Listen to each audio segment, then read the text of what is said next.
Hello everyone. आज के जो शेयर्स मैं डिस्कस करूंगा तो सबसे पहले स्टार्ट करूंगा विद द इंडसइंड बैंक। तो इंडसइंड बैंक के लिए मैं ये बोलूँगा कि अभी तक इसने मोमेंटम ऑल्दो उतना पकड़ा नहीं है लास्ट के फ्यू डेज़ में, बट ऐसा लग रहा है कि जो मोमेंटम इंडिकेटर्स है वो ये दिखा रहे हैं कि इसमें एक्यूमुलेशन हो रहा है और जल्दी ये मोमेंटम पकड़ सकता है। और सबसे बड़ी बात है क्यों मैं इसको रिकमेंड कर रहा हूँ, क्योंकि इसमें बहुत ही छोटे छोटे बार्स बन के ये लग रहा है कि ऊपर की तरफ जाने को तैयार हो रहा है। अभी तक फुल्ली ब्रेकआउट दिया हुआ नहीं है, ये डिस्क्लेमर मैं दे देता हूँ। तो अभी तक ये chart pattern confirm chart pattern नहीं है, बट इसमें मैं इसलिए अभी एंटर करना चाहता हूँ बिकॉज मुझे ऐसे लगता है कि बहुत ही छोटे रिस्क के साथ अपने को रिटर्न्स की अच्छी खासी गुंजाइश है। यहाँ पे 895 या 900 का स्टॉप लॉस अगर हम यहाँ पे लगाएंगे तो हमको 2 या 3% का एक तरह से रिस्क है, और ऊपर की तरफ ये 1000 की तरफ जा सकता है अगर ये ब्रेकआउट दे देता है तो। So that is why I am going long on IndusInd bank today, because ये लग रहा है कि एक बहुत अच्छे रिस्क रिवॉर्ड, क्योंकि जब हम स्विंग ट्रेड्स करते हैं तो हम लोग को रिस्क रिवॉर्ड बहुत अट्रैक्टिव चाहिए, जो मुझे यहाँ पे मिल रहा है।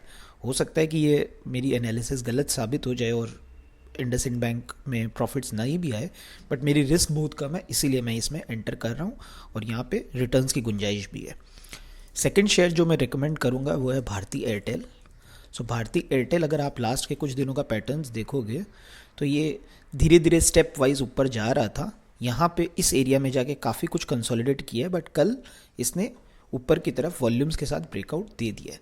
तो यहाँ पे एक अच्छा अट्रैक्टिव ट्रेड बनता है। 510 का स्टॉप लॉस लगाइए, 525 है, 2.5 to 3% का आपका रिस्क है। उसके ऊपर आपको लेवल्स जो है 550 के आसपास मिल जाने चाहिए। सो ऑलमोस्ट 2:1 का रिस्क रिवॉर्ड रेशियो बैठता है।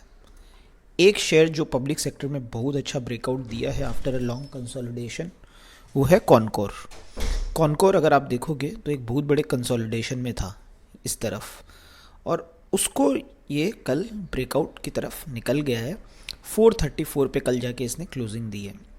सो ये जो बाउंड्री है जहाँ से ब्रेकआउट दिया है इसको आप स्टॉप लॉस बना लो, वो 415 to 417, और इसको आप राइड कर सकते हो। पहला टारगेट इसमें 460 होगा, बट उसके ऊपर के टारगेट्स भी आपको इसमें मिल सकते हैं। सो ये हमारा एक टोटल, अगर मैं बोलूँ, ये आज 3 ट्रेड्स में मे बी शायद लूँगा। एक शेयर जो और मैं आपको दिखा दूंगा, आप अपने हिसाब से देख सकते हो आप इसमें एंटर करना चाहते हो या नहीं, वो है हमारा Raja battery. Again personally speaking यहाँ पे ब्रेकआउट आ चुका है तो मैं इसको रेकमेंड तो डेफिनेटली करूँगा, बट एक दिन में ऑब्वियसली एक लिमिट होती है कितने शेयर्स हम लोग ले पाएंगे नहीं ले पाएंगे, depending on how much capital you can deploy. ये सारी स्विंग ट्रेडिंग आइडियाज़ है जिसमें अपने कैपिटल को आप जल्दी से डालो और जैसे ही आपको थोड़ा रिटर्न मिल जाए आप निकाल लो, और मैं सारे रिस्क रिवॉर्ड आपको बताता जाता हूँ। सो हमारा Raja battery again very good pattern, breakout दिया है। कल के सेशन में इसने कंसोलिडेट किया था। लास्ट 2 सेशन का जो लो है उसको आप स्टॉप लॉस बना लीजिए।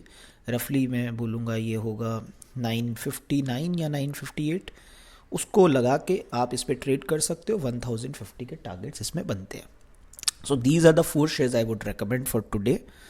और पिछले दिनों में जो हम लोगों ने शेयर्स रेकमेंड किए थे उसमें एक गोदरेज कंज्यूमर प्रोडक्ट्स है जो अपने एनालिसिस के हिसाब से अभी तक चला नहीं है। सो yesterday it had a basic fall of 1.5%। तो वहाँ पे अभी तक वही जो जितने भी आपको वहाँ पे 935 या 934 का जो स्टॉप लॉस बताया हुआ है उसको फॉलो करके चलिए। और भरत फोर्ज भी फ्लैट रहा। ग्रेसिम बहुत अच्छा ब्रेकआउट दे चुका है जो परसों रेकमेंड किया हुआ था। ग्रेसिम में आप 1000 के आसपास के लेवल्स एक्सपेक्ट कर सकते हो और वहाँ पे आप निकल सकते हो। So we will get a 5% return very quickly on within 2 trading sessions. और सीमेंट सेक्टर ओवरऑल काफ़ी पॉजिटिव लग रहा है, जैसे मैंने उस दिन भी रेकमेंड किया था। जितनी भी लाइफ इंश्योरेंस और जनरल इंश्योरेंस कंपनीज मैंने रेकमेंड की थी सब ने 4 to 5% के आसपास ICICI को छोड़ के रिटर्न, ICICI प्रूडेंशियल को छोड़ के रिटर्न दे दिया है। तो हम सबसे बाहर हो चुके हैं, तो सब में थोड़ा बहुत गेन आ गया, कुछ एक हम लोगों के स्टॉप लॉसेस में निकल गए। That is how swing trading works. Quick returns और क्विक स्टॉप लॉसेस उसमें लगेंगे। You can not be very emotional about these stocks. तो ये मैं जो आज आपको रिकमेंड कर रहा हूँ आप इनको देखिए और इनके हिसाब से जो लेवल्स बताए हुए उनके हिसाब से ट्रेडिंग कीजिए। Thank you.